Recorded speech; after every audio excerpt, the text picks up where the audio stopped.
Here in Kiev in recent days, the Maidan, Independence Square, has turned into a full-scale war zone.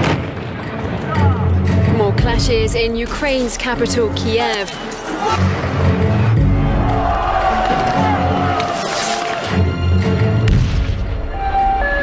There is absolutely no doubt that snipers are working here.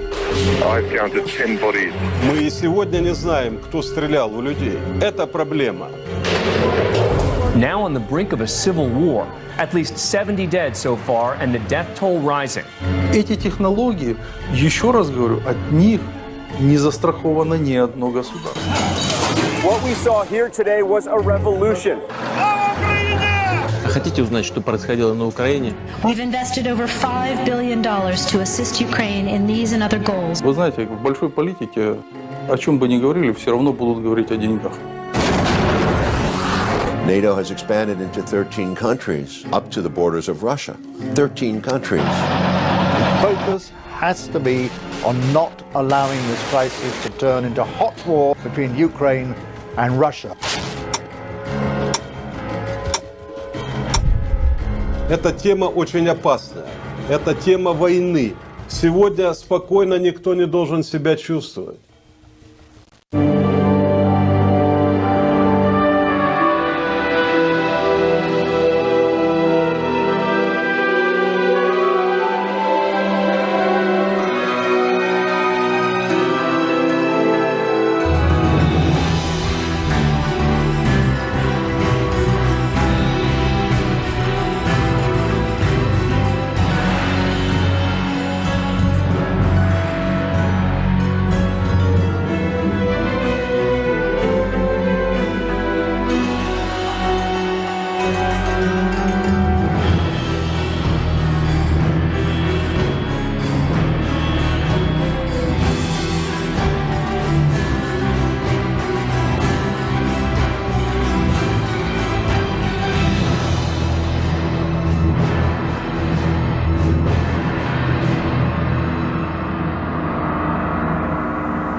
Ukraine.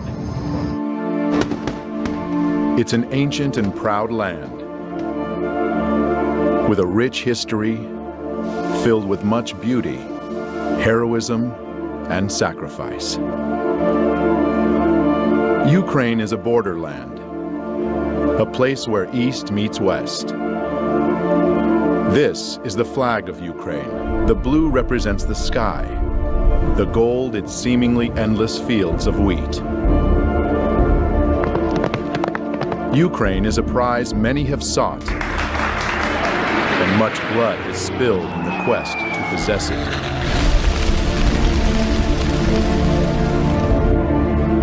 Ukraine has been the pathway for Western powers as they attempted to conquer the East.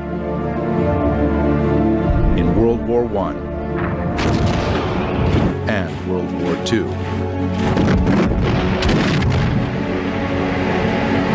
And every time, the Ukrainian people ended up paying the highest price for these grand games of power. History doesn't repeat, but it surely rhymes, said Mark Twain. If one looks closely at the history of Ukraine, one will notice many rhymes. Being surrounded by stronger powers, Ukraine has needed a lot of cunning to survive, and the art they truly mastered with time is the art of changing sides. In the middle of the 17th century, Ukrainian leader Bogdan Khmelnytsky broke a truce agreement made with Poland, siding with more powerful Russia.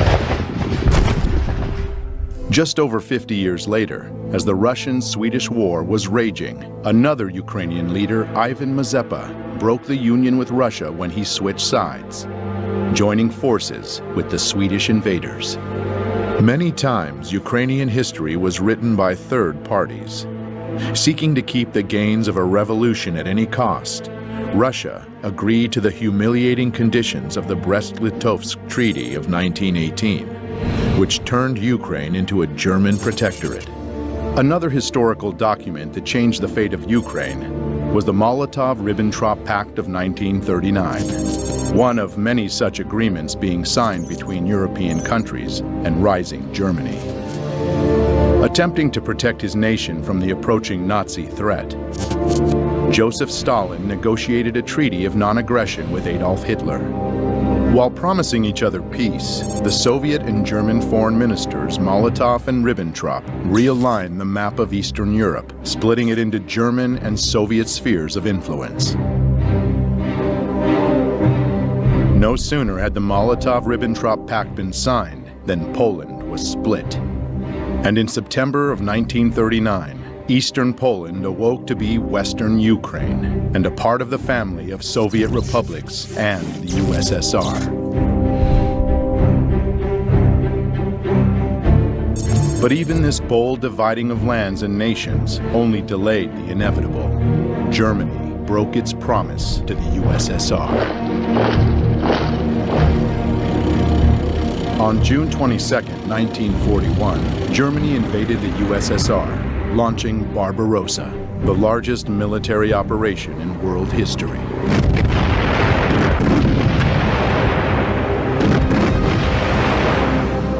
Barbarossa was aiming for St. Petersburg, Moscow, and Kiev, Ukraine, three destinations of major significance. Ukraine, with its rich lands and resources, was an important industrial and economic source for the USSR. To cut it off from the Soviet Union would strike a big blow indeed. For most of the Soviet Union, the Second World War was about fighting the invaders of their land. But it wasn't quite so simple for Ukraine. The truth is, Ukraine has never been a united country.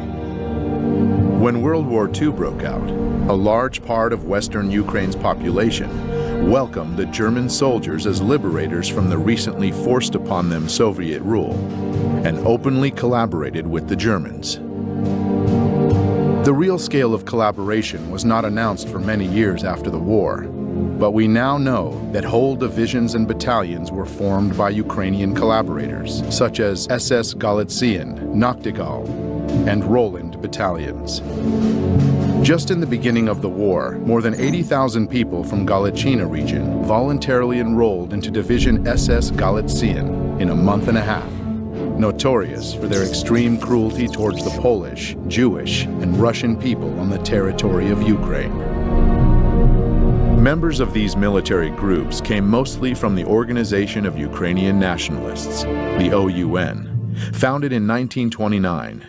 This organization had an ultimate goal of creating an ethnically pure, independent Ukraine, and considered terror an acceptable tool for achieving their ends. Their official flag was black and red, land and blood. It will remain in Ukraine's history long after the OUN will cease to exist. In early 1940, the most radical nationalistic part of the Organization of Ukrainian Nationalists got its own leader, Stepan Bandera. Severely anti-Semitic and anti-communist, he proclaimed an independent Ukraine in 1941. His German allies frowned upon such an act of self-will, and it landed him in prison for nearly all the Second World War. Not participating in the events physically, Bandera still managed to successfully spread his ideology. Many independent historians estimate that the OUN militia exterminated from 150 to 200,000 Jews on Ukrainian territory occupied by the Germans by the end of 1941.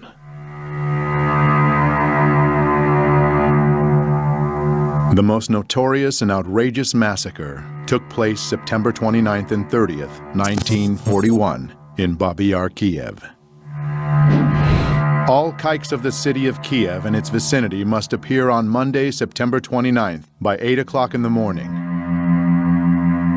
Bring documents, money, and valuables, and also warm clothing, linen, etc.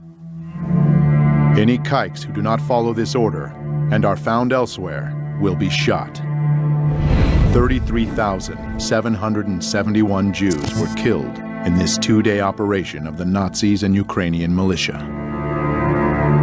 Another outrageous massacre was carried out by the Ukrainian Insurgent Army and the Bandera faction of the Organization of Ukrainian Nationalists in German-occupied Polish Volhynia and eastern Galicia between 1943 and 1944. This genocide of Poles was led by Mykola Lebed. 35,000 to 60,000 people in Volhynia and 25 to 40,000 in eastern Galicia fell victim to this massive ethnic cleansing operation. Sensing the inevitable loss of the German troops, the Organization of Ukrainian Nationalists gave up on their former ally and began fighting equally against the Germans and the Soviet forces. In January 1943, USSR troops started pushing the Nazis back, liberating one part of Ukraine after another. Western Ukraine was the last Ukrainian region held by the Germans, finally being liberated in October of 1944. Bandera's bands continued to wage their guerrilla war against the Soviet regime, carrying out bloody raids on Ukrainian villages and towns, and leaving behind chaos and casualties. This war went on until the middle of the 1950s, when the last collaborators were either detained or fled the country. On May 7, 1945, Germany unconditionally surrendered to the Allies. Ukraine remained a part of the Soviet Union. The peace after the Second World War was short-lived. The United States and the Soviet Union, nations who allied together along with England to defeat the Nazis, tragically became foes as the Cold War began. The era of political and military tension between the US and the USSR lasted for nearly 45 years, keeping humanity under the constant threat of nuclear war.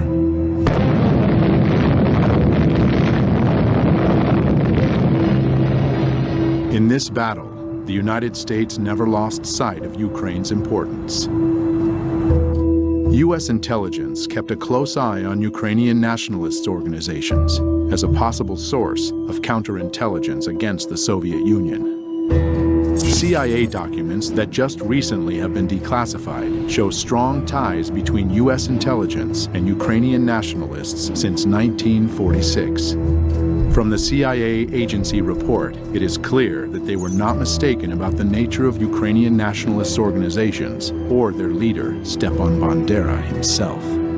According to an OSS report of September 1945, Bandera had earned a fierce reputation for conducting a reign of terror during World War II. After the Second World War, Bandera and other Ukrainian Nazi leaders fled to Europe, where the CIA helped them hide. The CIA later informed the Immigration and Naturalization Service that it had concealed Stefan Bandera and other Ukrainians from the Soviets. The operations involving Ukrainians continued for many years.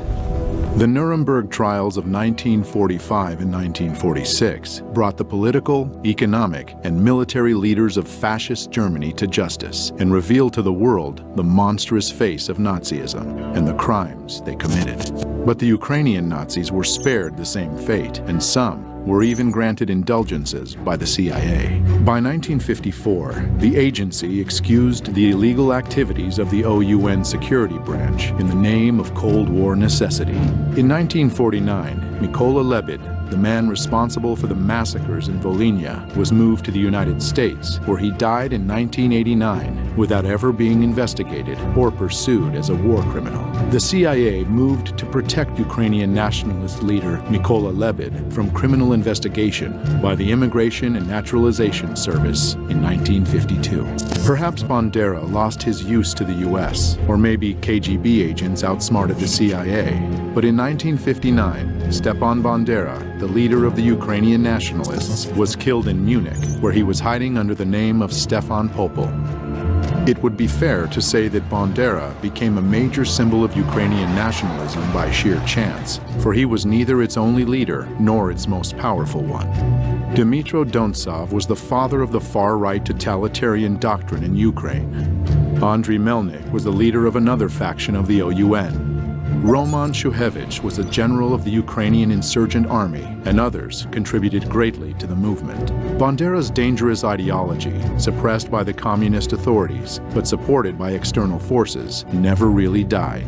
The seeds of Ukrainian nationalism were passed from generation to generation. Unfortunately, it was just a matter of time before they would once again blossom. In 1954, Ukraine's territory was expanded even more when Nikita Khrushchev, the leader of the USSR and a Ukrainian himself, generously gave the Crimean region to Ukraine. Historians would argue about the legitimacy of this transfer for many years to come, and 60 years after Khrushchev's gift, dramatic new events would take place in Crimea. The eyes of the world are on Ukraine as the crisis in Crimea continues. Dozens of heavily armed men seized government buildings in Crimea. Should Ukraine just shrug its shoulders and say, okay, Crimea, it's lost? And the old arguments would heat up once again. The Cold War would heat up and cool down by turns, while both rivals were obsessively building up military capacity. The turning point took place when the new era, perestroika, came to the USSR with its new leader, Mikhail Gorbachev, in the middle of the 1980s. Perestroika meant restructuring towards liberalization and democratization. It certainly had a positive impact on the international situation. Astonishing news from East Germany, where the East German authorities have said, in essence, that the Berlin Wall doesn't mean anything anymore.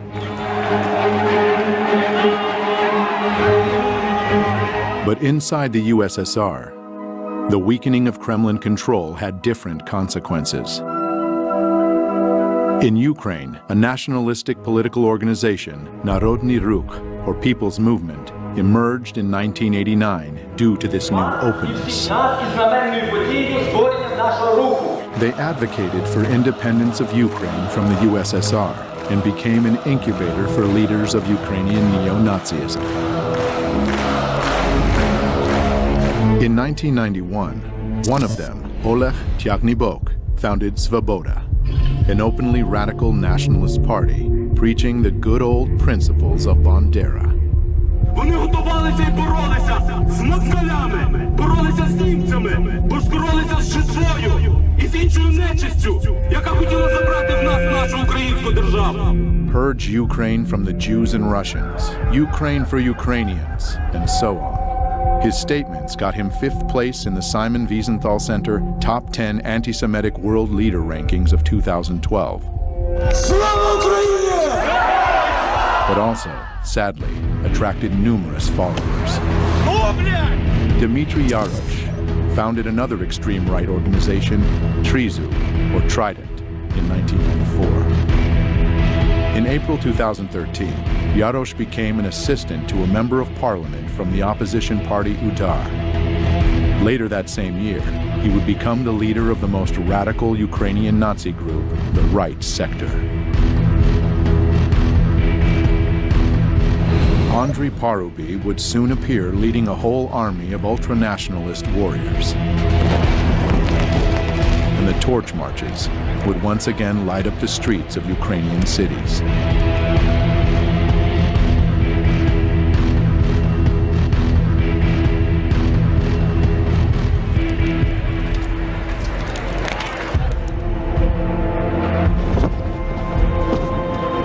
The world drastically changed in August 1991, when the USSR de facto ceased to exist and the global political map welcomed many newcomers, Ukraine one of them. In modern history, it was the first time Ukraine was truly independent and all on its own.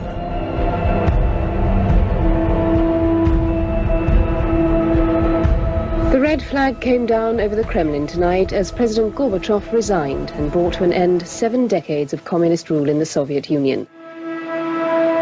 The years after the disintegration of the USSR became known as the Crazy 90s in all the post-Soviet territories. He's leaving behind 15 independent states which share only a disastrous economy and an uncertain future. After having been under a government-controlled economy, the free market dramatically changed the rules of the game. New businesses emerged instantly, and the first oligarchs were born overnight. The former country with no class division suddenly became stratified. The chosen few became rich, while the rest had to fight to survive. Сразу же после получения независимости началась еще более дикая приватизация и растаскивание имущества государственной собственности, понижение жизненного уровня населения сразу же после получения независимости. И причем какие бы власти не меняли друг друга, для жизни рядового гражданина ничего не меняло. Там происходил просто систематический грабеж населения, грабеж граждан, грабеж украинского народа. И, конечно, люди уже устали от этого произвола, от этой совершенно сумасшедшей коррупции. The people's growing discontent made Ukraine more vulnerable to outside forces, and a new kind of warfare was launched, one not known before, the color revolutions. Demonstrators clashed with police, hundreds of thousands protesting the results of the election and calling for a new vote. Ukraine has had two color revolutions in its 24 years of independence. In 2004, crowds of people descended upon Kiev, marking the start of the Orange Revolution. At that time, Ukraine became once again a battlefield of two forces, the Russian and Western governments.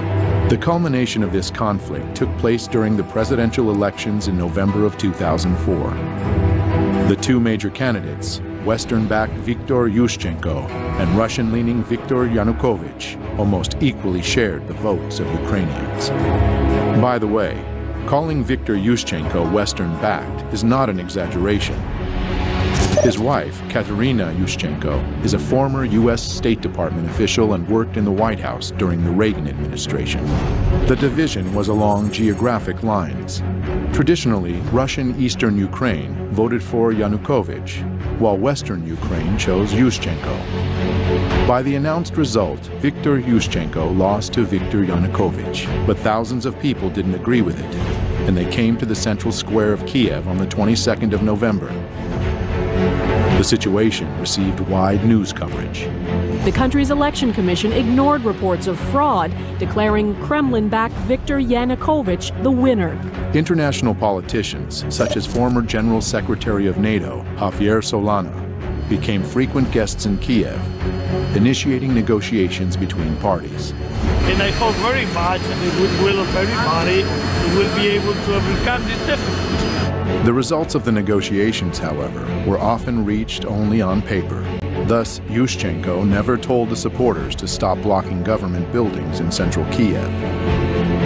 Therefore, these non-violent and very orange protests lasted for a month, during which time the previous election results were annulled, marred by massive corruption, and new elections were announced.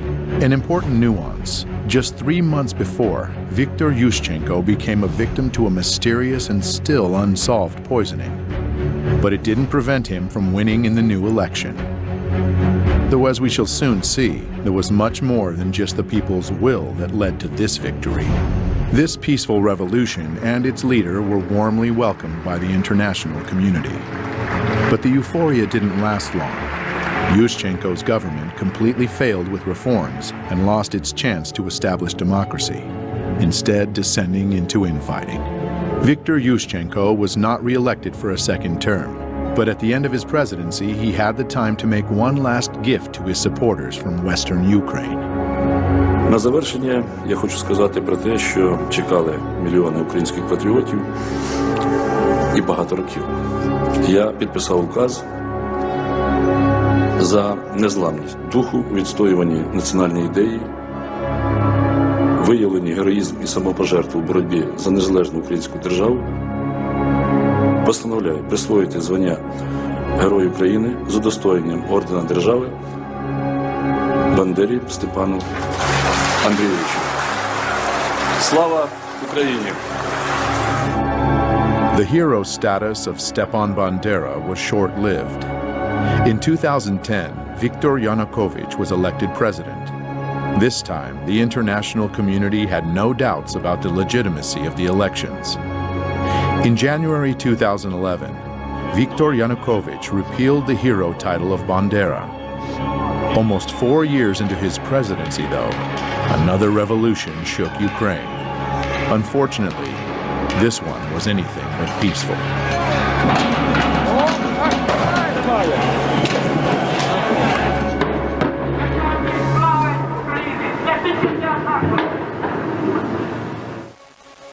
Mr. Yanukovych, I'm an American. I'm an outsider to this situation, and it's very complicated. But I would like, as a filmmaker, just to jump into the action and go to those moments in November 2013. You're president of the Ukraine. You've been president for 3 years at this point. The country is in bad economic shape, very bad. You have a trade agreement with Russia, and now you're seeking to make a better agreement with the EU, with the European Union, and you are negotiating. Can you bring me to that moment and what you're thinking? Действительно, это был очень сложный период времени для Украины, и нам нужно было найти решение проблем в 2013 году. Поэтому у нас было два партнера. Прежде всего, мы рассчитывали на Международный валютный фонд. Но Международный валютный фонд на протяжении года, когда мы вели переговоры, нам предлагал неприемлемые для нас варианты решения. Значительное поднятие тарифов для населения, прежде всего на энергоносители и на газ, то есть значительный рост расходов населения, при том, что доходы оставались прежние. Мы на это не пошли. Мы предложили другие варианты решения вопросов. Мы получили официальный отказ Международного валютного фонда в ноябре 2013 года. Оставалась Россия. Россия нам сказала, что мы готовы с вами работать как партнеры, если вы учтете наши интересы. Того, что экономика Украины и России зарождалась как единая экономика, сложились абсолютно уникальные, особые экономические отношения. Рынки в России были полностью открыты для украинских товаров, а при этом наши границы с Украиной таможенные полностью раскрыты. Таким образом, Евросоюз как бы заходил со всеми своими товарами на нашу территорию без всяких переговоров. И когда мы начали считать балансы, мы увидели, что соглашение, которое подготовлено Европой для Украины, требует больших экономических расходов, компенсаций потерь, а Европа компенсаций не предлагает. При том, что российский рынок при этом для Украины частично сокращался или прикрывался. Вы сказали, конечно, если Украина решила так поступить, это ее выбор, и мы уважаем этот выбор. Но мы не должны этот выбор оплачивать. Наши переговоры с Европой не увенчались успехом. Поэтому на этом пути мы предложили сделать паузу. Violent clashes erupted in the Ukrainian capital Kiev as more than 100,000 people protested against a government decision to delay an association deal with the EU. Vitaly, you were Minister of Interior Affairs for the Ukraine during this period, and you were Chief of Police, essentially, of the country. Can you tell me your version of what happened from November protests through February protests? Мы располагали информацией, что протестные акции в любом случае массово планируются и начнутся в 2015 году. Но оппозиция воспользовалась тем фактом, что в начале Кабинет министров, а затем и президент приняли решение временно отложить подписание ассоциации с Европейским Союзом. Arseniy Yatsenyuk, leader of the opposition party, Fatherland. Oleg Tagnibok, leader of the opposition nationalist far-right political party, Svoboda. Vitaly Klitschko, leader of the opposition party, Udar. Both EU and Ukrainian officials said on Thursday the suspension of talks on closer ties could be revived after the two-day meeting. But officials said the deal was off the table for now. Expected more.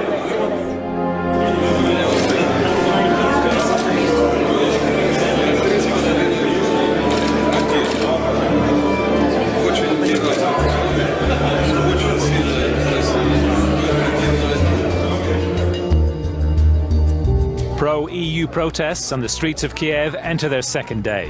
The crowd of around 1,000 protesters were joined by the leader of the opposition, the reigning world boxing champion Vitaly Klitschko. He called on the demonstrators to maintain pressure on the government after it decided not to sign a major trade deal with the EU.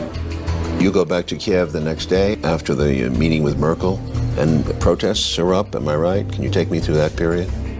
Если у меня в самом начале было понимание того, что это мирные акции, и во время мирных акций можно вести диалог, и я к этому был готов.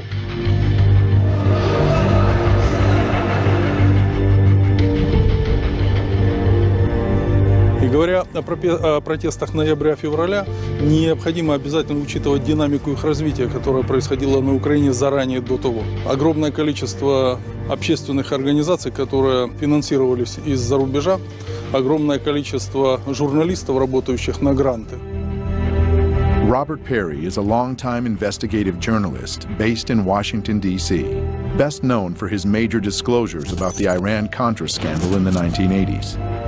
He is the founder of Consortium News, where he has reported extensively on the crisis in Ukraine and the forces behind the unrest. An NGO is a non-governmental organization. Now, many NGOs are quite legitimate. They represent good causes. Maybe they help people in a country feed or deal with water problems or deal with various kinds of social problems. But there are some NGOs that have become funded by government entities and serve more the purpose of that government rather than trying to serve the people that they are ostensibly working for. One thing we saw in the 1980s, at that point the Central Intelligence Agency had been largely discredited because of scandals that had been exposed in the 1970s. For 15 years, the CIA has secretly financed overseas activities of the National Students Association. But then there came to light a fantastic web of CIA penetrations.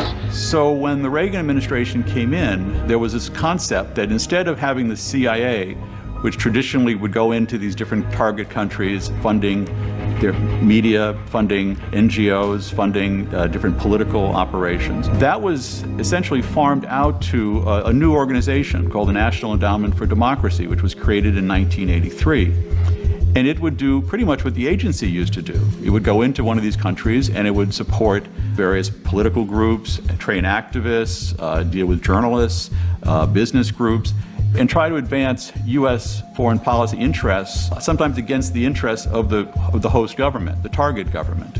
And beyond that, they received financial and other logistical help from the National Endowment for Democracy and other U.S. agencies that helped them training activists, working with journalists to get their side presented more favorably. They work on things like, how do you get traction? How do you get things to go viral? How do you then use that to generate support for your cause? And support was generated. Mustafa Nayan, a founder of one of Ukraine's new media outlets, Hromadske TV, knew very well how to make something go viral. It was his notorious Facebook post on November 21st, 2013 that brought the first crowds to Maidan. Я це написав просто, щоб почути, чи є ці люди, чи просто поговоримо десь у Фейсбуці. If you don't read the newspaper, you are uninformed. If you read the newspaper, you are misinformed. To deliver your message efficiently enough in the modern world with so many different technologies and means of communications, you must embrace them all. As the disturbing events of Euromaidan started on November 21st, 2013, 3 new TV channels went on the air and suddenly became stunningly popular in Ukraine. Spilno TV, November 21st. Hromadske TV, November 22nd. And Espresso TV, November 24th, directly from opposition protest. These channels went viral, supporting the protests and encouraging more and more people to come to Maidan. И первые выступления массовые начались 21 числа, 21 ноября. Сначала акции проходили мирно. На эти акции пришли люди разной категории. Это были молодые и пожилые люди, приходили с детьми. Явно было понятно, что с их стороны есть доверие к власти, в том числе и к правоохранителям, потому что свободно выходили. И никаких намеков на то, что будет в отношении этих манифестантов приниматься какие-то меры воздействия, силовые и так далее, просто не существовало. Значит, соответственно, на охрану общественного порядка выходили правоохранители без огнестрельного оружия. Но среди митингующих уже замечены нами радикалы, которые относились к правым партиям, неофашистским организациям. И 24 числа, 24 ноября, они осуществили первую агрессивную акцию.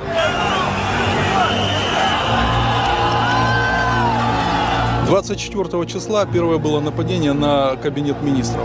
И первое нападение на сотрудников правоохранителей, которые охраняли. Второе нападение на правоохранителей службы безопасности Украины произошло 25 числа. Затем небезызвестные события 30 числа. November 30th of 2013 became the first turning point of Euromaidan and one of its most reported and mysterious events. Я тогда немножко расскажу, как видел эти события я. Был звонок мне от Попова, глава администрации города Киева. Он говорил, что давайте сегодня мы хотели бы завозить оборудование для новогодней елки на площадь. Я ему объяснил, что до тех пор, пока люди находятся на площади, то этого делать нельзя. В районе часа ночи, когда массовые люди начали расходиться, разъезжаться, я поговорил по телефону с руководителем службы безопасности Украины и спросил его точку зрения по развитию событий. Он сказал: я считаю, что, слава богу, все закончилось. Вся информация идет о том, что все закончилось. Потому что фактически с 21 числа я в кабинете просто жил и спал там какое-то время, может быть, 2 часа в сутки удавалось поспать. Около 3 часов ночи я приехал тоже к себе домой. Завел часы на 6:30 утра, включил телевизор сразу же, когда проснулся. Он у меня был настроен на 5-й канал. И 5-й канал демонстрирует большое количество скорой помощи. И там побитые люди. After riot, police attacked peaceful protesters with clubs. Happened in the early morning hours. The eyewitnesses that were there said that the police did use truncheons. Меня, честно говоря, пробил просто холодный пот. Моя первая реакция на то, что Майдан пострадал от действий полиции, была мгновенной. Нужно было расследовать, кто дал приказ разгонять митингующих, применять к ним силу. Я был противник того, чтобы к митингующим применялась сила, нарушали права людей. Решений таких Попов самостоятельно принимать просто не мог. А кто для него был самый высокий руководитель? Для Попова был самый большой руководитель, это глава администрации. Сергей Владимирович Левочкин. Coincidentally, Sergei Lovochkin is a close associate to many U.S. politicians. The Security Service of Ukraine had evidence that on that night, Lovochkin was in contact with opposition leader Yatsenyuk, where they discussed the clearing of Maidan on the pretext of installing the annual Christmas tree. News media reported that the riot police cruelly attacked the students peacefully sleeping in their tents. But scenes from the event seem to tell a different story. It appears that the protesters were waiting for the police. Additionally, there were dozens of journalists and cameramen from all the new public TV news outlets prepared to cover the events. And most ominously, a group of well-trained young men arrived to Maidan almost simultaneously with the riot police. They infiltrated the crowd and began provocations with insults, stones, and torches. The right sector in Ukraine represents a part of the Ukrainian population that has often favored fairly extreme right-wing positions. They had militias that came especially during the Maidan protests. There were groups that were being shipped into Kiev where they would provide the muscle, in effect, for the demonstrations. So the demonstrations went from being relatively peaceful political protests to being increasingly violent. The first step in any detective work is to establish a motive. It is now said that Sergei Lovochkin is held in high esteem by his powerful U.S. friends. Outraged by what was reported in the news, the Ukrainian people came out in force on the next day to vent their anger with the police actions. The violence started to take off when? Фактически жесткие противоправные действия начались уже в декабре 2013 года. События, которые проходили в тот период в Киеве, они были очень радикальные. В них принимали неонацистские организации, молодые люди, которые были различными вооружены различными средствами. Металлические прутья, биты. В том числе использовалась техника, например, дорожно-строительная, грейдерами, и они грейдерами наезжали на работников правоохранительных органов, на милицию, которая защищала и не давала захватить правительственные здания и здания администрации президента. Как президент мог такой неуправляемой толпе выйти и с кем говорить? Технологии, которые применялись в тот период времени, они были заранее спланированы. As veiled and masked as the color revolutions can be, an attentive viewer can see subtle patterns and similarities revealing their true nature. To make crowds act as one obedient group, they have to be united at the unconscious level. The masterminds of color revolutions know this well and have perfected the art. Symbolism is one of the most powerful tools to achieve this end.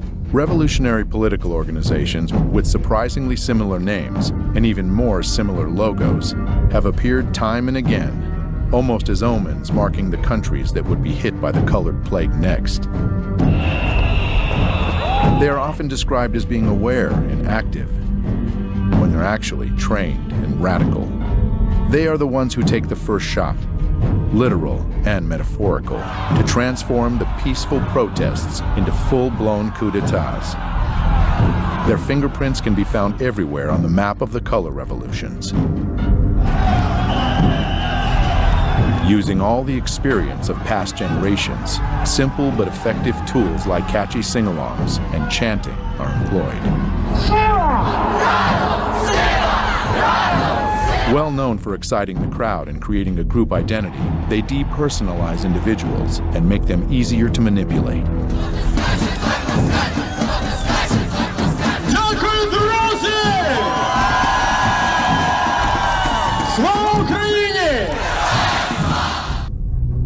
Конечно, без денег здесь не могло быть. Такое количество не государственных, различных общественных организаций, грантов, которое выделялось на Украину, это не есть секретом.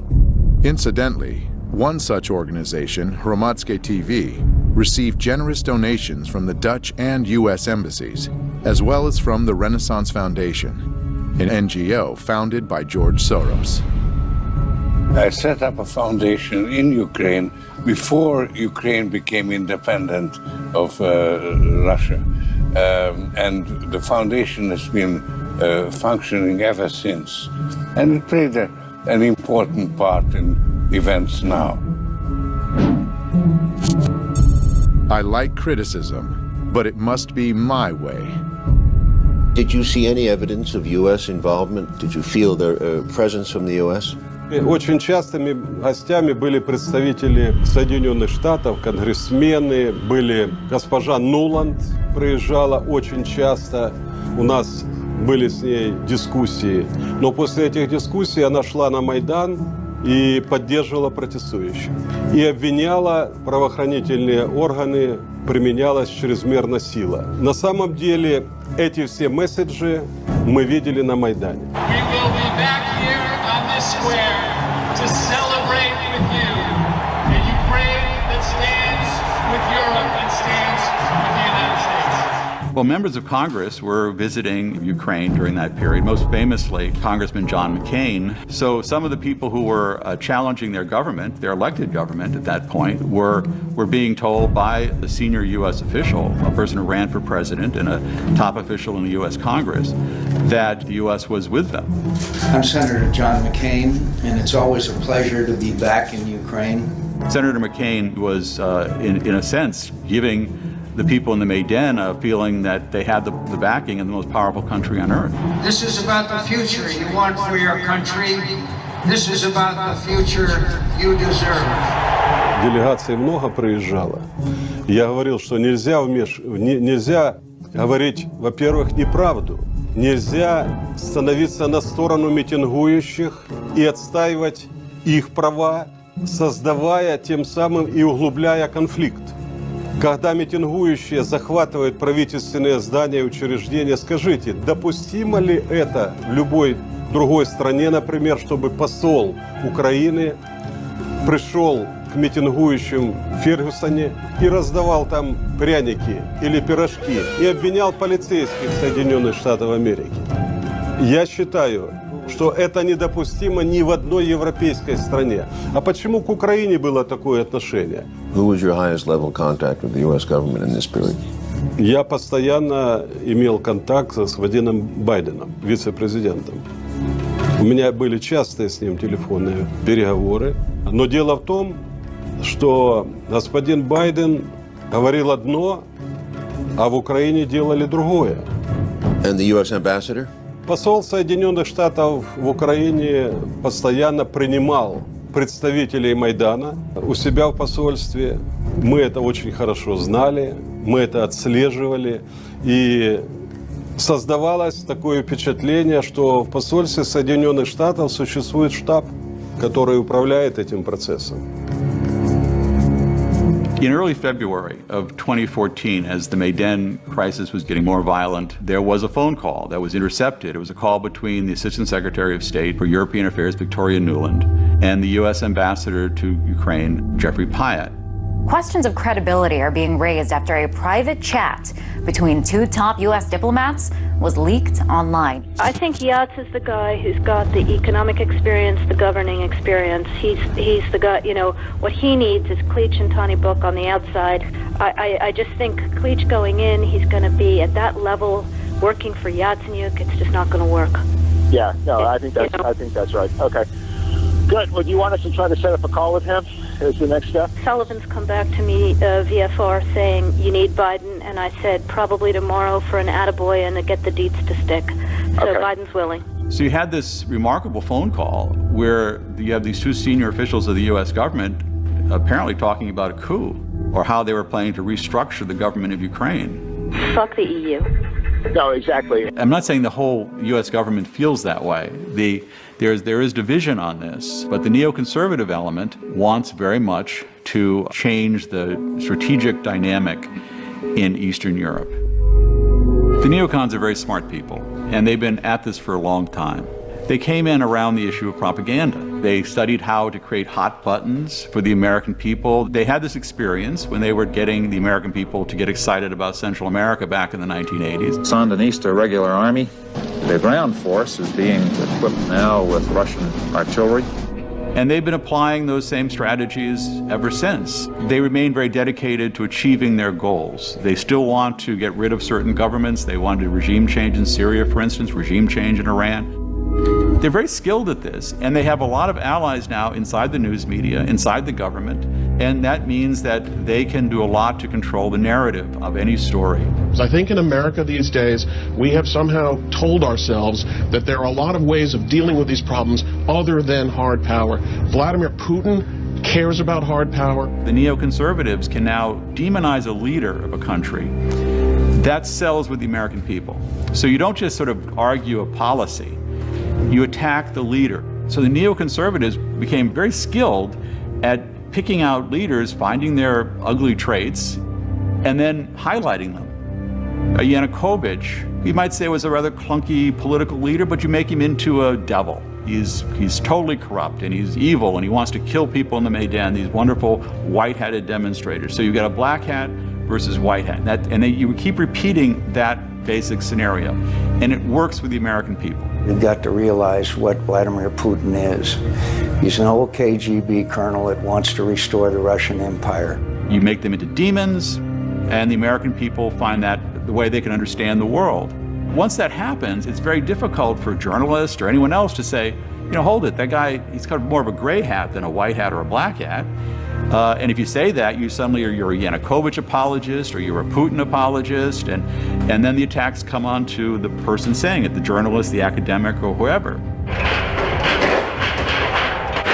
Any good director will tell you that tempo and rhythm are the most essential components to hold an audience's attention.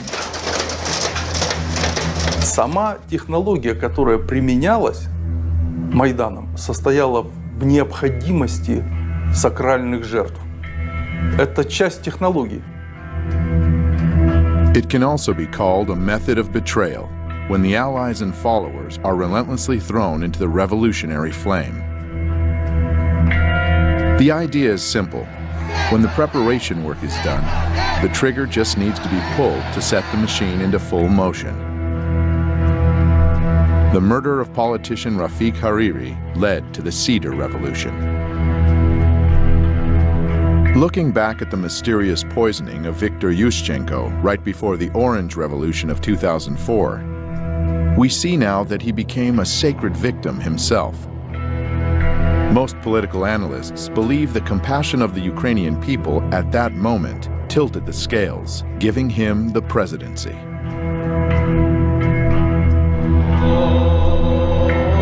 The number of victims among the protesters during Euromaidan totaled over 100. They are called the Heavenly Hundred. All the sacred victims were immediately mythologized. The beating of students on November 30th, 2013 was the obvious trigger of Euromaidan. Those who sent trained provocateurs to the square very well realized that peaceful protesters were the ones who would get hurt the most. It's hard to keep protests going for months on end. Tensions subside, and people inevitably get tired. Holidays are also a big danger for revolutionary masterminds. People want to be home with their families and friends, and one needs to get inventive to keep people in a cold, tense city.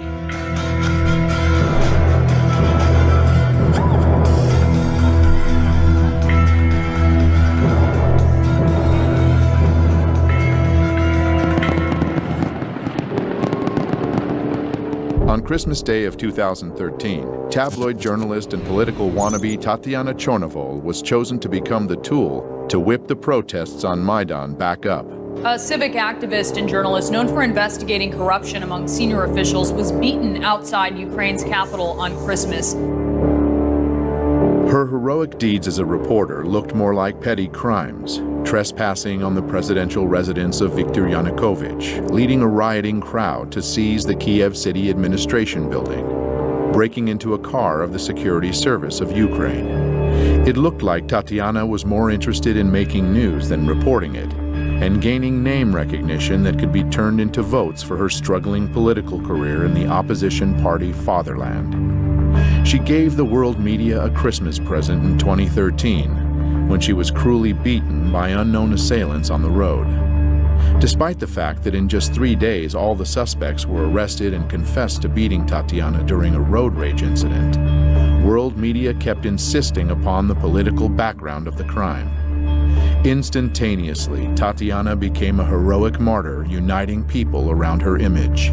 The beating coming amid political turmoil in Ukraine. This has drawn a protest. Euromaidan was once again center stage, and Tatiana, in less than 2 months after the assault, she was already healthy enough to attack the office of Party of Regions, the party of Viktor Yanukovych. Звідти виїжджали ті машини, які били мене. Тобто тут не те, що навіть гніздо цієї злочинної мафіозної влади, а ескадрони смерті теж керуються звідси. One of the staff members, 65-year-old IT specialist Vladimir Zakharov, was killed during the attack. So, where is Tatiana now? Well, she finally got her position of power in the new government. 1 month later, the time for another act in the play came. Armenian-Ukrainian protester Sergei Nigoyan was one of the first to arrive at Maidan. He wasn't radical or violent, but instead naive and full of hope. Watching Sergei read a patriotic poem is like watching a casting tape for the role of a sacred victim. Борітеся, поборете, вам Бог помагає. За вас правда, за вас слава і воля святая. Unfortunately, Sergei got the part. Betrayed by his brothers in arms, this video would eventually go viral after Sergei was killed early in the morning of January 22nd, 2014. The circumstances of his death remain unknown to this day. Even though the whole area of protests was heavily filmed at that time, there were no records or witnesses to help the investigation, and his body was moved immediately from the scene of the crime. Sergei became the first killed martyr of Euromaidan, and in a heartbeat, the police officers were appointed as his killers. Almost 2 years later, the official investigation would still deliver no results. Now, it is widely believed that Nigoyan's murder was staged by provocateurs to escalate the conflict.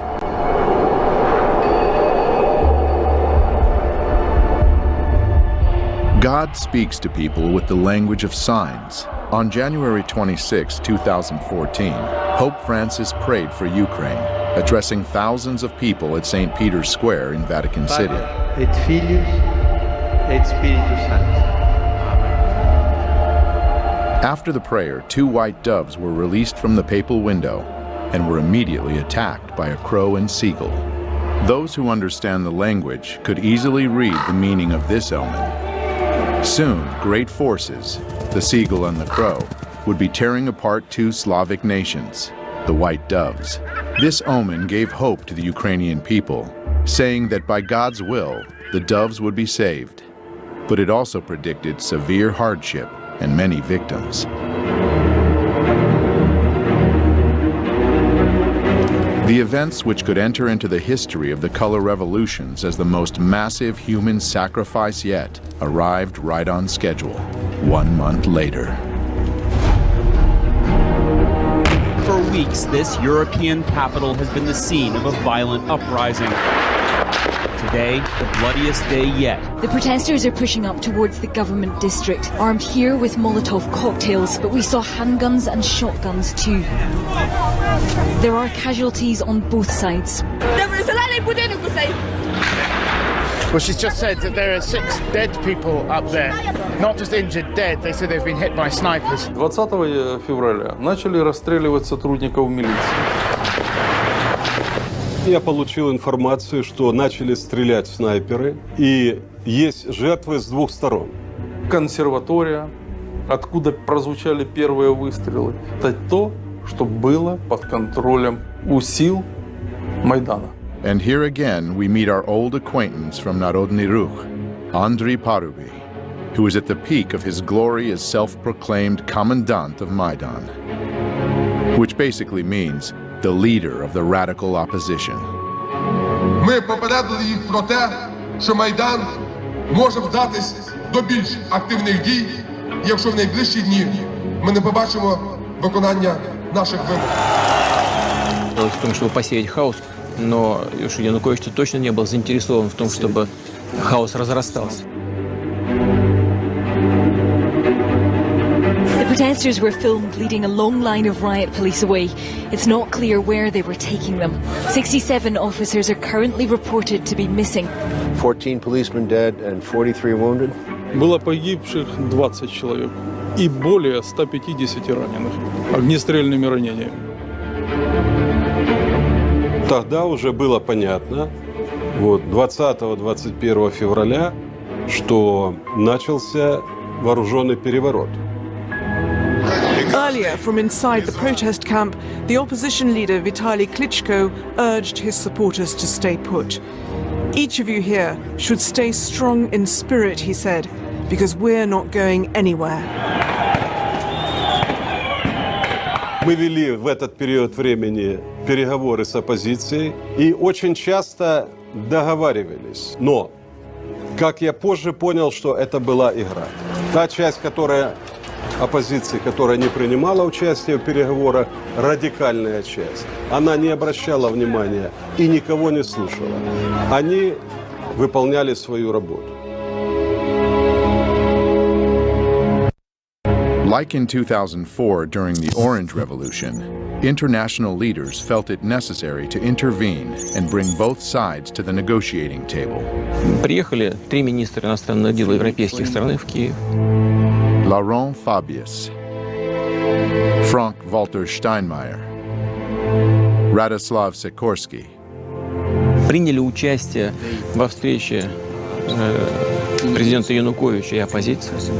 Договорились о том, что будут проведены досрочные выборы. Договорились о том, как будут строить отношения между оппозицией и президентом. The Ukrainian president and the leaders of the anti-government protests there have agreed on a truce.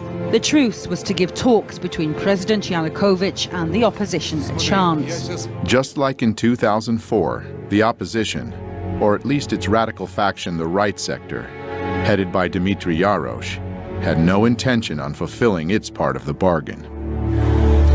Ті домовленості, які досягнуті, не відповідають нашим з вами прагненням. Правий сектор не складе зброї. Правий сектор не зніме блокаду жодної з державних установ, поки не буде виконана найголовніша наша вимога – відставка Януковича. Я подписал такой протокол, но немного позже я понял, что какой бы протокол мы ни подписали, сценарий захвата власти и государственного переворота, он был запланирован и он был неизбежен.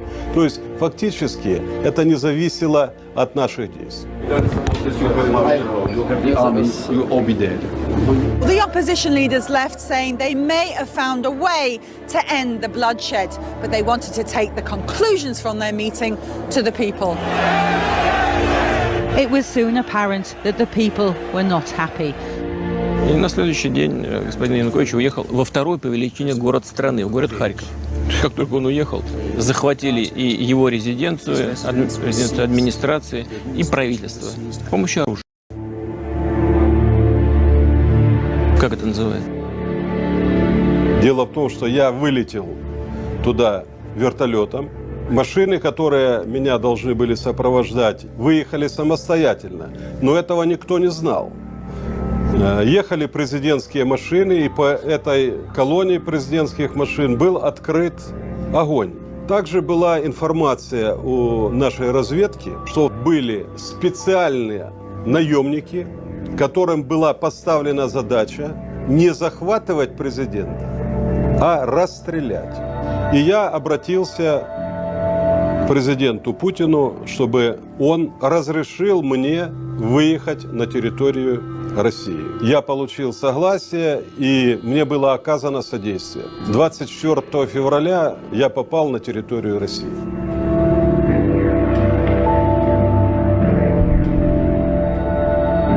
At the same time, Kiev was saying its last goodbyes to the victims of the massacre.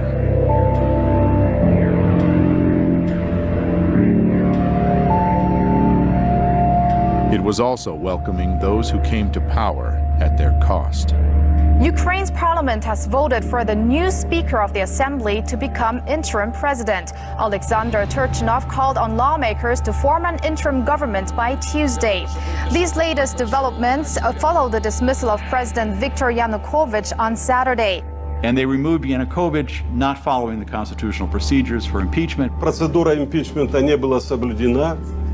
Для этого должен был быть привлечен Конституционный суд, Верховный суд.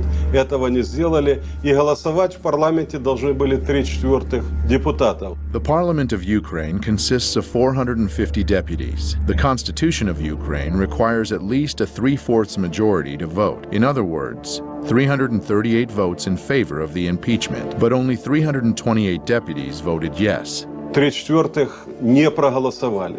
The U.S. State Department almost immediately said this was a legitimate government, and that was part of this effort to get regime change. Instead of trying to find some way to revive the February 21st agreement, where maybe you could bring back Yanukovych in some titular way, that became not a possibility anymore. Then you had eastern Ukraine resisting, you had Crimea wanting to break away, and things rapidly escalated.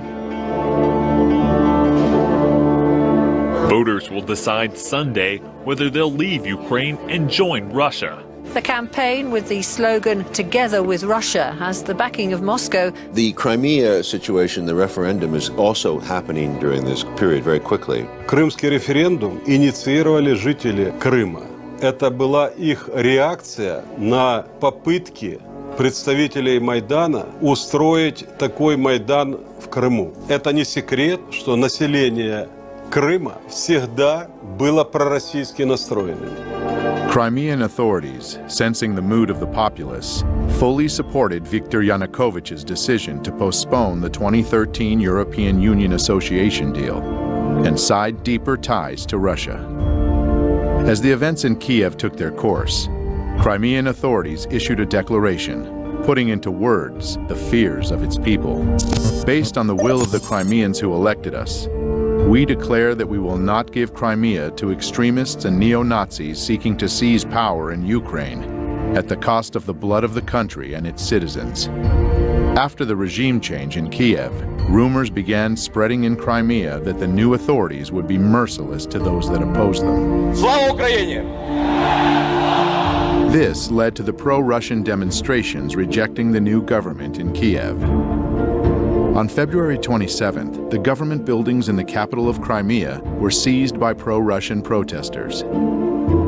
The current Crimean government was dismissed, and the new leader, Sergei Aksyonov, was assigned as the leader of the Crimean Autonomous Republic.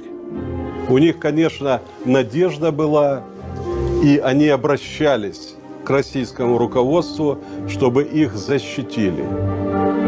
On March 16th, the Crimean referendum was held, and the people voted to leave Ukraine and enter the Russian Federation.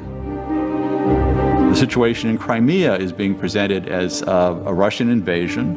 And again, nobody who looks at this seriously and looks at the poll numbers, some of the poll numbers done by the US government agencies themselves, showing that the people of Crimea preferred being part of Russia. In the US news media, it has all been presented as the Russians invaded, they then staged a sham election with people with guns at their backs. Somehow they faked the ballot boxes to get 96% approval for rejoining Russia. The idea of a referendum in Crimea is just quite simply unconstitutional.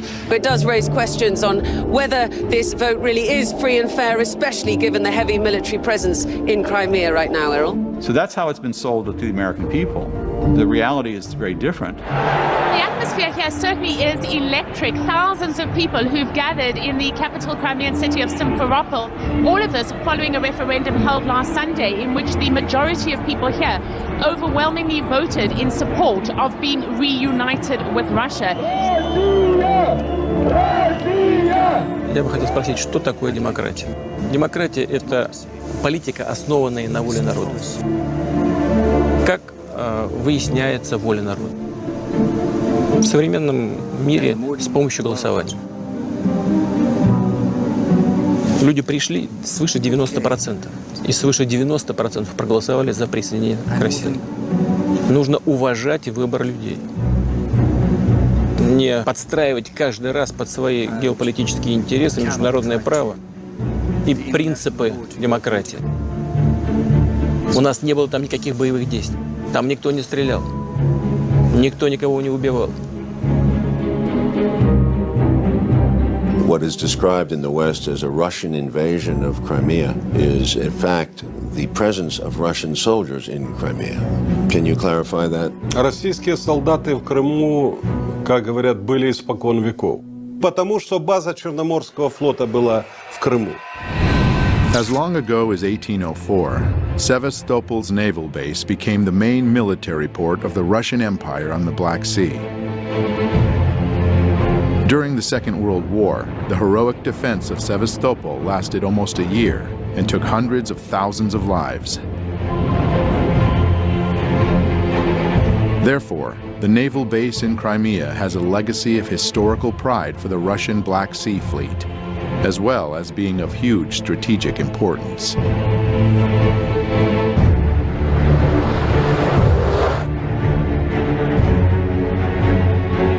Those those of us alive back then remember when there were Soviet missiles put into Cuba, how frightened Americans were and how angry, and how we almost went to a nuclear confrontation over having weapons of that kind of destruction placed that close to the United States.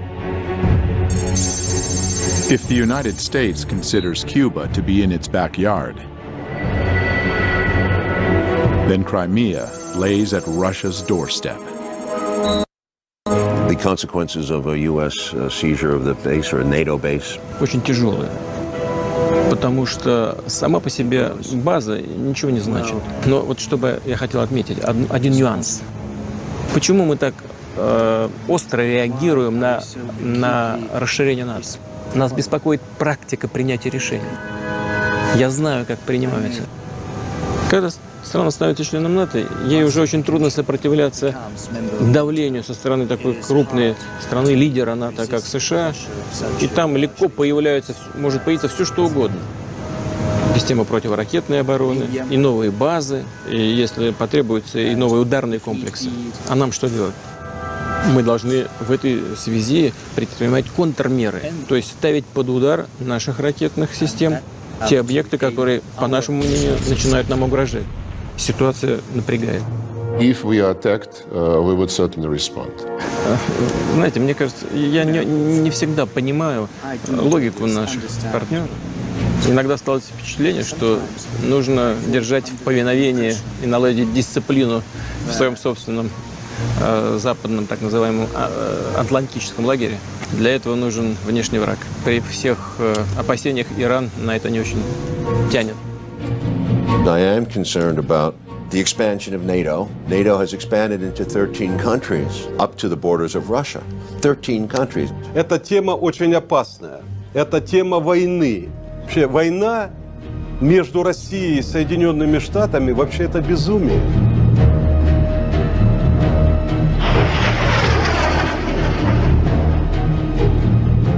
In early spring of 2014, eastern Ukraine was also buzzing with protests against the new authorities in Kiev. This region, with the population close to Russia geographically and culturally, feared that the ultra-right leanings of the newly formed government would bring neo-nationalism to their lands. And they had their reasons. The status of the Russian language in Ukraine has been a stumbling block for many years. Implementing Russian as a second state language was one of the main campaign promises of President Viktor Yanukovych. In 2012, the Yanukovych government passed a law making it the second official language in the southern and eastern parts of Ukraine, the areas where the Russian-speaking population makes up a majority. Ukrainian nationalist groups initiated massive protests opposing the law. An observing viewer might see some familiar faces there.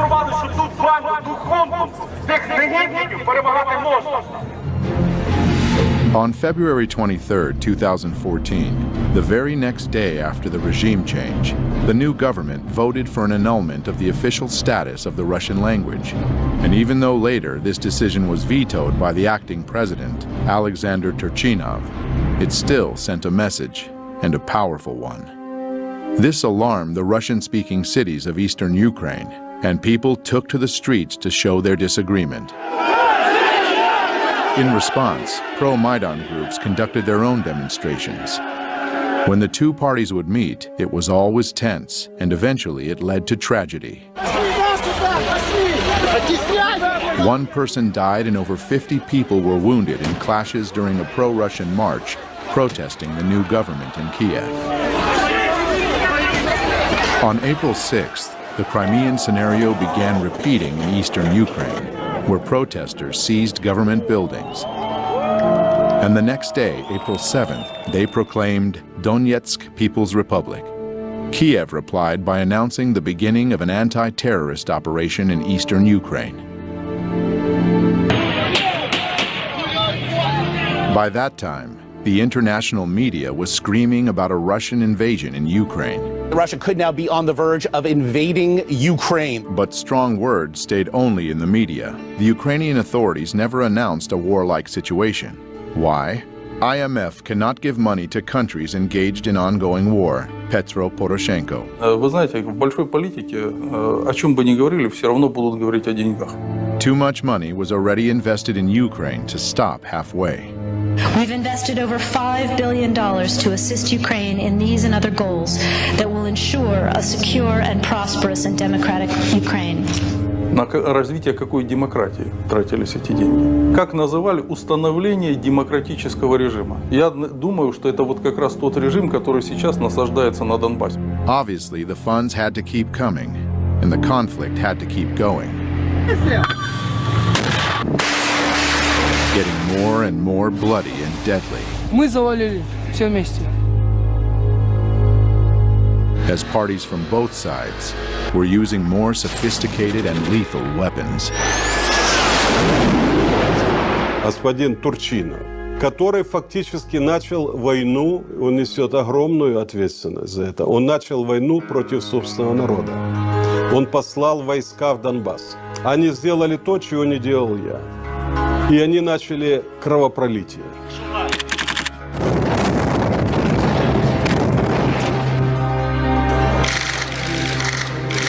The world seemed too busy welcoming this new democracy in Kiev to notice what was being done as it spread its wings over the country.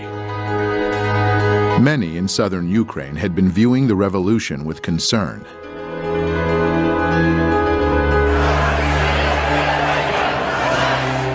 And an anti-Maidan movement formed in the city of Odessa in early January 2014. The protesters set up their camp in front of the Trade Union House, a building which would soon become a monument to a massacre of its own. It's difficult to overestimate the importance of Odessa. It is strategically located on the Black Sea, and it's Ukraine's largest seaport. It's not surprising that Ukraine's new authorities were watching the situation unfolding there with growing alarm. More and more of Odessa's people were joining the anti-Maidan movement at the same time as events in eastern Ukraine were heating up. The new Ukrainian government didn't have the power to wage war on too many fronts. If Odessa were to join the growing uprising in the eastern regions, it would seriously complicate the situation. This rebellion had to be extinguished immediately and at any cost, and that cost was high. On May 2, 2014, soccer fans flocked to the center of Odessa City for the Ukrainian championship match. Surprisingly, a great number of these fans who descended into Odessa just the night before also turned out to be fighters from the Maidan self-defense units, along with members of radical organizations from all parts of Ukraine.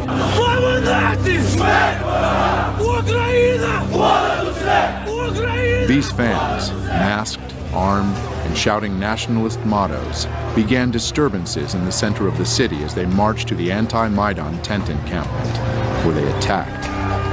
The anti-Maidan protesters sought shelter in the Trade Union House, but it was a trap. Maidan supporters started throwing Molotov cocktails into the building until it was engulfed in flames. People burned to death inside, or, trying to escape, jumped from the windows. Although a fire station was less than a mile away, it took almost half an hour for firefighters to arrive. When they finally did, the damage had been done.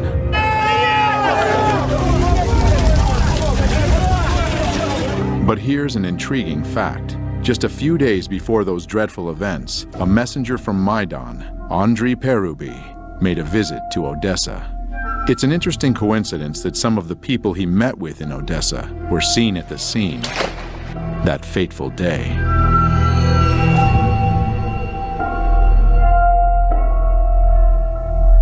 But not everyone was mourning. On the popular political talk show Schuster Live, the news about the people burnt alive in Odessa was welcomed with a long round of applause. Из погибших в пожаре в Одессе 15 граждан России, 10 из Приднестровья и ни одного одессита. On its Facebook page, the right sector announced the events of May 2nd, a proud moment in national history.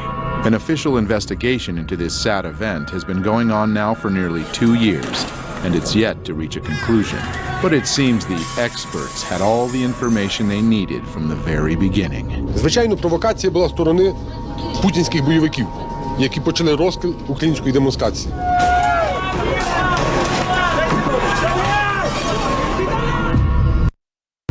It looks like Odessa really is a very important piece of real estate, as it was honored with a very special new governor appointed on May 30th of 2015. Mikhail Saakashvili, an old friend of the United States, and born and raised in Ukraine's neighboring country, Georgia. A little hoedown there in Georgia. A quick look at his biography gives one an understanding that he's been groomed for a special mission.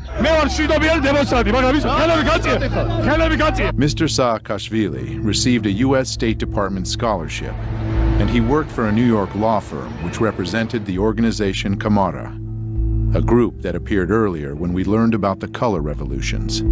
We are dealing with democratic, bloodless revolution. This is the Revolution of Roses, and this is Mikhail Saakashvili with Kamara, busy overthrowing the legitimately elected president, Eduard Shevardnadze. Remove the government by peaceful means. That's classics, you know, you're really European, I'm sure. Soon after the Rose Revolution blossomed fully, Georgia announced its intentions to join NATO and plant fresh NATO military bases in the fertile soil right on Russia's border. Never ever we will give our freedom and independence. Never ever will give any piece of our territory. Saakashvili's mission was accomplished, at least with his friends in NATO. The Georgian populace wasn't quite as happy, though. In 2007, they took to the streets to voice discontent, and Mr. Saakashvili responded with force. The people's discontent grew. Saakashvili's party lost parliamentary elections, and the opposition took control. He said this means that the parliamentary majority should set up a new government and me as the president, according to our constitution. Mikhail decided not to wait for the results of the president's election and fled the country in October 2013. In 2014, Saakashvili refused summons to appear in court as a witness in several criminal cases. Later that same year, he was accused of misuse of power and embezzlement. Saakashvili wound up in the U.S., and soon his friends in Washington found him a new assignment. Mikhail actively supported Maidan, and very soon was rewarded with a high position in the new Ukrainian government. First as the president's counselor, and then as the governor of Odessa. The day before taking this position, he renounced his citizenship to Georgia, the country of his birth, and became a Ukrainian citizen. Я навсегда останусь гордым гражданином моей гордой родины. Гордым гражданином моей гордой родины. As they say, the battle is worth the blood, both literally and figuratively.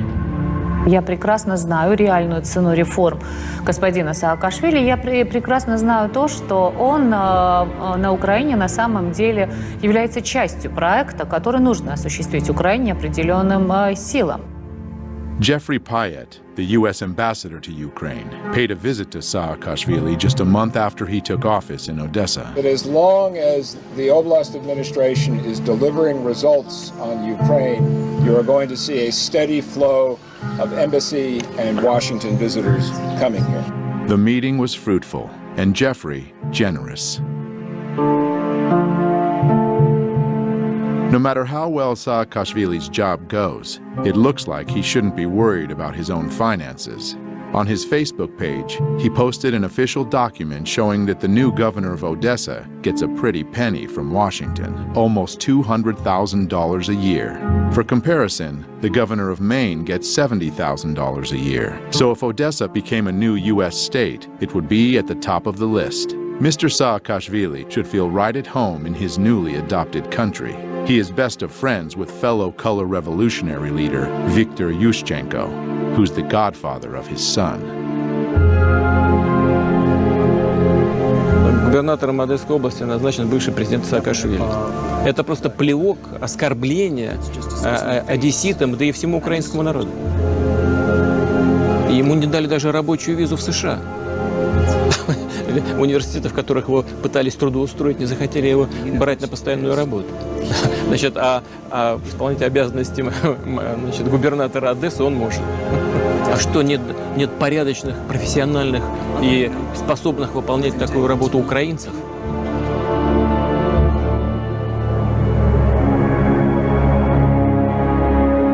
A war, once launched, doesn't choose its victims. We are just learning at this hour that Malaysian Airlines has now confirmed that it has lost contact with one of its planes.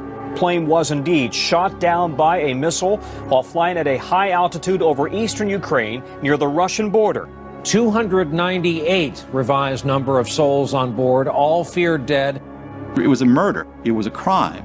There's been this odd nonchalance about pursuing the answers.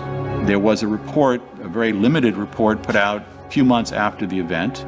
But since then, they said the next report will be on the first anniversary of the event. But you deal with a criminal investigation before it becomes a cold case. So there's been this curious element of why is there not greater pressure from both the media and the Western governments to answer these questions. But even without any answers, the fingers were pointed immediately. That's not an accident. That is happening because of Russian support. Evidence indicates that the plane was shot down by a surface-to-air missile that was launched from an area that is controlled by Russian-backed separatists inside of Ukraine. И, безусловно, государство, на территории которого это произошло, несет ответственность за эту страшную трагедию. The Malaysian Boeing wasn't the first plane to play a significant part in American-Russian relationships. On September 1st, 1983, Korean Airlines Flight 007 from New York to Seoul via Anchorage was shot down by a Soviet interceptor aircraft over the territory of the USSR in the Sea of Japan. There was absolutely no justification, either legal or moral, for what the Soviets did. The tragedy of the Korean Boeing was considered a perfect occasion to demonstrate the NATO military power within dangerous proximity to the Soviets. On November 2nd, 1983, NATO launched Able Archer, a 10-day command post exercise simulating a conflict escalation, culminating in a nuclear attack. It was followed by placing Pershing II nuclear missiles in Europe. What Reagan didn't take into consideration was the paranoid overreaction of the Soviets. A recently declassified U.S. intelligence report shows that for the first time since the Cuban Missile Crisis, the world was that close to nuclear war. Just like in 1983, the Malaysian Boeing crash was leveraged against the enemy. A new wave of sanctions hit Russia immediately after the tragedy. The United States is imposing new sanctions in key sectors of the Russian economy.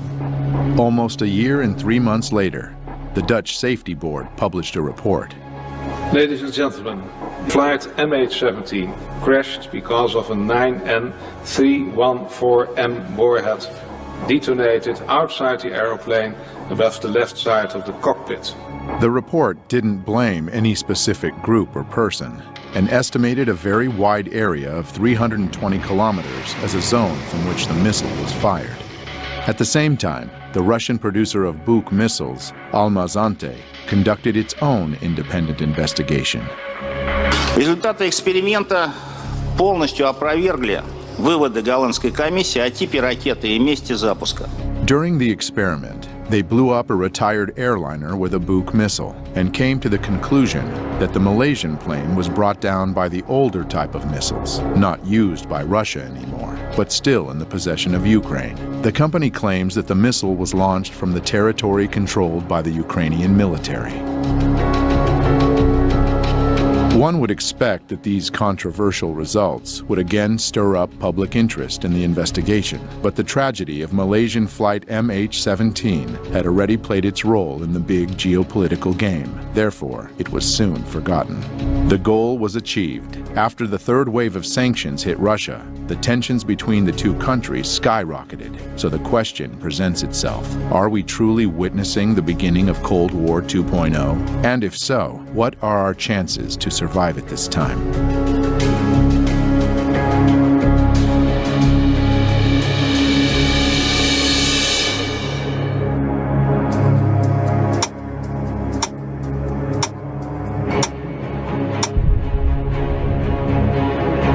In 1947, the Bulletin of Atomic Scientists introduced the Doomsday Clock. It represents a countdown to global nuclear annihilation. In 1953, during the height of the Cold War, it came its closest to midnight as the superpowers were creating massive nuclear arsenals. This is the story of America's ever-expanding atomic weapons program. As the world began to grasp the insane danger of nuclear warfare and took measures to control the arms race, the situation steadily improved. In 1991, the Doomsday Clock was at its furthest from midnight, 17 minutes. That time of hope was short-lived, though, as the world has become more and more unstable.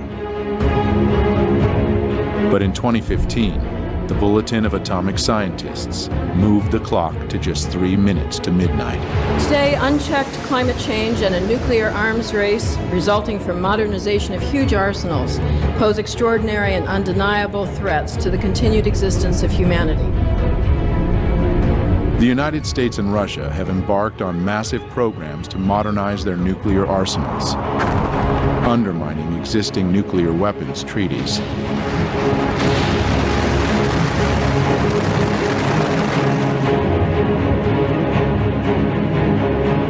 The clock ticks now at just 3 minutes to midnight because international leaders are failing to perform their most important duty, ensuring and preserving the health and vitality of human civilization.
Щедрик, щедрівочка, прилетіла.